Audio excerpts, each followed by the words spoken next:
Imagine this scenario with me. You're spending the holidays with your family and someone suggests watching a Christmas movie. The Polar Express begins to play, but rather than being filled with holiday cheer, you're overcome with a sense of unease and even discomfort. Welcome to the Uncanny Valley. The Uncanny Valley is a psychological phenomenon involving the brain's aversive response to images and beings that are human-like in appearance, but are not actually human. From animators to robotics engineers to psychologists, many have explored why our brain reacts this way to things that are almost human but are not quite. Today we'll look at examples of the Uncanny Valley, explore the scale on which the valley exists, and we'll learn some hypotheses that have been presented to explain this psychological phenomenon.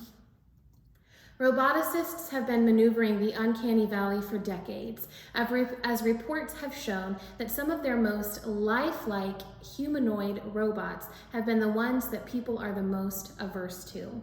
The goal to make robots more approachable to humans by making them more human-like has seemingly backfired. As with the Polar Express, movies that use CGI animation have faced the same criticism. Some of the most lifelike animation has an aversive effect on some audience members. Other examples of Uncanny Valley animation include The Adventures of Tintin, Baby Renesmee from Breaking Dawn Part 1, and characters from Cats. Video game animators are facing the same struggle as animation moves toward the goal of making games more realistic. They have faced reports of the creepy factor coming into play. And it would seem that the problem isn't a lack of realism in video games, but perhaps too much of it. In the 1970s, Japanese roboticist Masahiro Mori pioneered the term Uncanny Valley. And in his essay, Bukimi no Tani, he wrote this: "I have noticed that as robots appear more human-like, our sense of their familiarity increases until we come to a valley. I call this relation the Uncanny Valley." Mori also created a graph to demonstrate the relationship between the percentage of human likeness and a positive or a negative reaction. On the y-axis, we can see the reaction, ranging from extremely negative or uncomfortable to extremely positive or completely comfortable.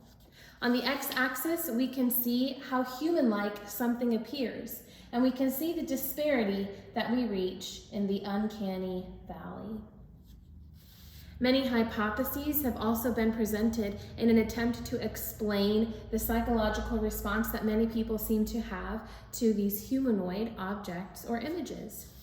The violation of expectation versus reality suggests that when something does not behave the way we expect it to, we are instinctually repulsed. When we view something as being human, but their actions or behaviors are not that of a human, we experience unease and even disgust. The hypothesis that I find most intriguing is the pathogen avoidance hypothesis. Research behind this suggests that we are repulsed by human-like things because the imperfections we perceive in them suggest disease, and we are evolutionarily predisposed to avoid pathogens.